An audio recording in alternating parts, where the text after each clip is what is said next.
Chapter 1, Worst Day Ever, Live on Air. The red on-air light had never bothered Lila Bennett before. For 3 years, it had been her favorite shade of red, brighter than a stoplight, steadier than a heartbeat. It meant she was exactly where she was supposed to be. You're listening to Wake Up Chicago on WKRZ 104.5, and I'm your host, Lila Bennett, here to get you through your Monday morning commute with minimal road rage and maximum caffeine. She leaned into the mic with the easy confidence of someone who'd done this 1,000 times, because she had. We've got traffic and weather coming up, but first, line 3, Kevin from Wicker Park. You're on the air. Hey, Lila, long-time listener. Love the show.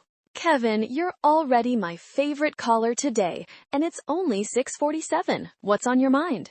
So, my girlfriend wants me to go to a couple's pottery class, like the scene from Ghost. Lila grinned, catching the eye of her producer, Marco, through the glass. He gave her a thumbs up. This was the sweet spot.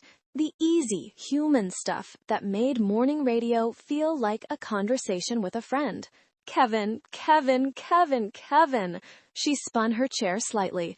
You're going to that pottery class. But... No buts. Here's the thing. You're going to be terrible at it. Your bowl is going to look like a crime scene. But she's going to look over at you with clay on your nose, and she's going to think, this idiot showed up for me. That's the whole game, Kevin. Marco was laughing silently behind the glass. The phone lines were lighting up. This was the rhythm she lived for. Playful, warm, a little bit wise. She'd built her whole career on making strangers feel like they were sitting across a kitchen table from her. Kevin chuckled. All right, I'll go. That's what I like to hear. Report back next week. I want photographic evidence of the crime scene bowl. She dropped the call and hit her transition. Okay, Chicago, coming up after the break, we've got... And then it happened. It didn't start like a wave. It started like a hairline crack. One thin fracture running through the center of her chest. So subtle, she almost missed it. Her hand, hovering over the soundboard, trembled. Just barely. Just enough. Not now. She'd had anxiety for years, managed it, medicated it, therapied it into something she could mostly keep in a drawer. But the drawer had been rattling lately. Late nights spent scrolling industry gossip, rumors about format changes, a meeting with the station manager last week that had felt less like a check-in and more like a warning. We've got your traffic report with Danny Choi, and then I'll be chatting with... The crack widened. Her heart rate spiked so suddenly it felt like someone had plugged her into an outlet. Her vision tunneled, the edges going soft and wrong, like looking through a fogged window. The studio, which she knew like the back of her hand, which smelled like burnt coffee and old carpet, suddenly felt foreign. The crack... Walls were too close. The mic was too close. The red light was too bright, too insistent, demanding something from her that she could no longer give. Breathe. Just breathe. You're fine. You've done this 1,000 times. But her lungs weren't listening. They'd gone tight and shallow, each breath catching halfway, like trying to sip air through a cocktail straw. She blinked at her notes. The words swam. Guest name. There was a guest name right there on the paper, and she couldn't read it. The letters had rearranged themselves into nonsense. She blinked at her notes. The words swam. Guest name. There was a guest name right there on the paper, and she couldn't read it. The letters had rearranged themselves into nonsense. She blinked at her notes. The words swam. Guest name. There was a guest name right there on the paper, and she couldn't read it. The letters had rearranged themselves into nonsense. With our guest who will be joining us at 7:15. Dead air. 2 seconds of dead air on live radio felt like 2 hours. Every broadcaster knew it. Dead air was the void, the black hole, the thing you'd been trained since day one to fill at all costs. Lila couldn't fill it. Marco's face appeared in the window, concern replacing amusement. He held up his hands. "You okay?" She opened her mouth. Nothing came out. Her throat had closed like a fist, and the silence stretched, elastic and merciless, while 400,000 listeners sat in their cars and kitchens and cubicles, waiting. Say something, anything, say literally any word in the English language. "Sorry, Her voice came out strangled, a half octave too high. "I'm sorry, folks, I just lost my place for a second there." She tried to laugh. It sounded like someone stepping on a dog toy.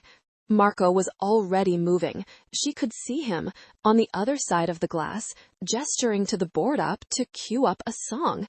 Any song. Get something on the air now.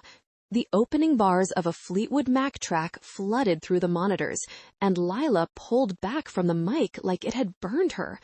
Her hands were shaking visibly now, both of them. She pressed them flat against the desk and stared at them, willing them to stop, but they just kept trembling, independent of her, rebellious little traitors. The door to the booth opened. Marco slipped in, crouching beside her chair. "Lila, hey, look at me." She looked at him. His face was steady and kind and absolutely terrified. "I can't," she started. "You don't have to. I'm calling Danny in early. He can cover the rest of the hour." "No, I just need a minute. Lila," his voice was gentle, "your mic's been hot for 30 seconds. The floor dropped out from under her. She looked at the board. The mic indicator was still green, still live, still broadcasting her half-panicked breathing to every radio in the greater Chicagoland area. Marco reached past her and killed it. The green light went dark. Lila pressed her hands over her face and did not cry, because crying would have required the kind of breathing she was currently incapable of. Instead, she sat very still in her ergonomic rolling chair in her glass-walled studio 17 floors above Michigan Avenue and thought, very clearly, "I am never going to recover from this." She was wrong about that, but she was right that it would take a while. 3 months later, Lila was sitting on the floor of her apartment in joggers and a college sweatshirt that had seen better decades, eating cereal out of a mixing bowl because all her regular bowls were dirty. The television was on, but she wasn't watching it. She was staring at her phone the way a person stares at a spider on the ceiling, wary, motionless, deeply hoping it wouldn't move. The phone had become an enemy. Every notification was a potential disaster. Another think piece about on-air meltdowns. Another clip compilation on social media. Another former colleague texting, "Thinking of you," in a tone that unmistakably meant, "Thank God it wasn't me." The clip had gone viral, because of course it had. In the taxonomy of internet humiliation, radio host has panic attack live on air landed somewhere between celebrity wardrobe malfunction and local news reporter gets attacked by bird. Embarrassing enough to share, human enough to feel slightly guilty about sharing, but not guilty enough to actually stop. She'd watched it once. Just once. The shaky audio pulled from someone's phone recording of their car radio, overlaid with a stock photo of a radio tower, because no one had actual footage. Her voice, tight and wrong, stumbling over words she'd said 1,000,000 times. The awful silence. The even more awful attempt at recovery. And then, the part that really got people, the sound of her breathing, fast and ragged, broadcast to the world because no one had killed her mic. That clip had 12 million views on one platform alone.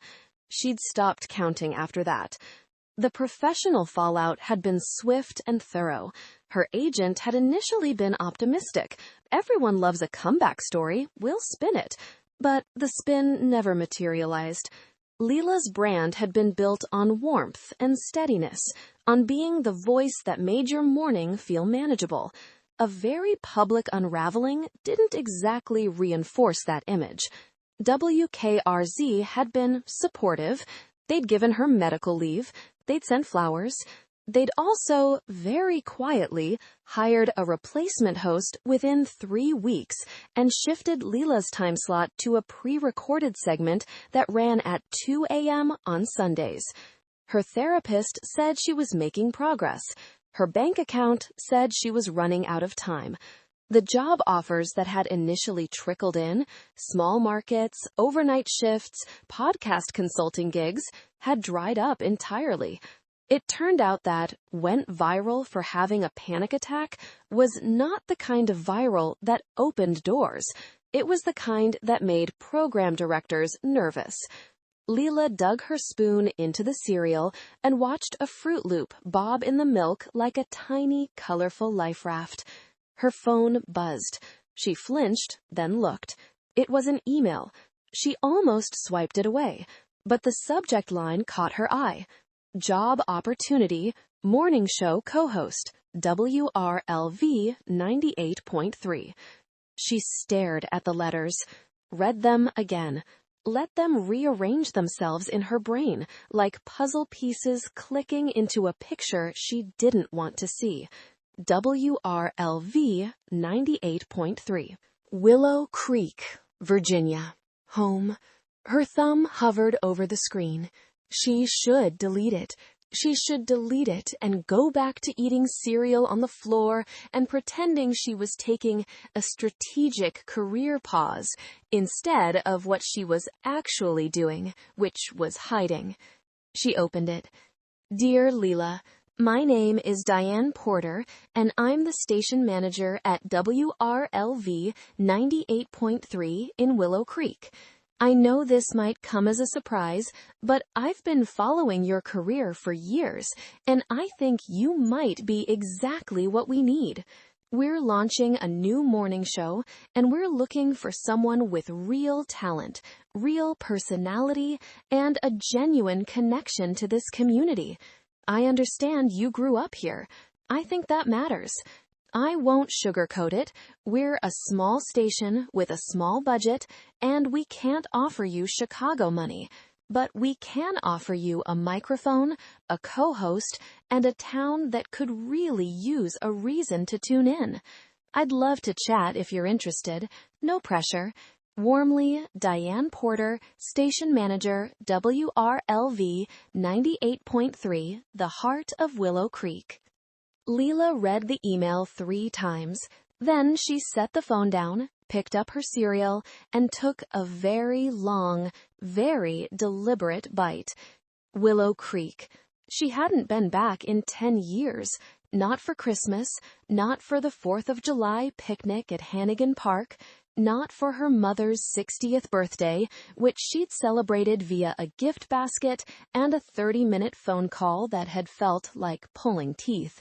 She'd left at 22 with a suitcase and a plan and the unshakable belief that the only way to become the person she wanted to be was to leave behind the place that had made her. She'd driven north on I-81 and hadn't looked in the rearview mirror, not once. It wasn't that she hated Willow Creek. She'd loved it, actually. The way you love a sweater that doesn't fit anymore, fondly, distantly, with the vague guilt of having outgrown something that had once been perfect. It was what she'd left in Willow Creek that was the problem, or, more specifically, who. She pushed that thought down with the efficiency of long practice and picked up her phone again. The practical arguments were easy. She needed a job. This was a job. She was hemorrhaging savings. Willow Creek was cheap. She could rebuild her confidence in a low-stakes environment, put together a reel, and use it as a stepping stone back to a real market within a year, 2 tops. It was logical, it was sensible, it was a plan. It also meant sitting in a studio every morning across from a co-host in a town of 12,000 people where everyone still remembered that she'd left without really saying goodbye. She thought about the mixing bowl of cereal, the 2 a.m. Sunday time slot, the 12 million views. Then she thought about the red on-air light and how it used to be her favorite shade of red, and how she wanted it to be that again. Lila picked up her phone and typed a reply. Dear Diane, thank you for reaching out. I'd love to learn more about the opportunity. Her thumb hovered over the send button. 3 months of silence and cereal and staring at walls, and this was the moment that was going to change everything. She could feel it in the same place she'd felt the crack that morning in the studio, right in the center of her chest, hairline thin and full of terrifying possibility. She hit send before she could talk herself out of it.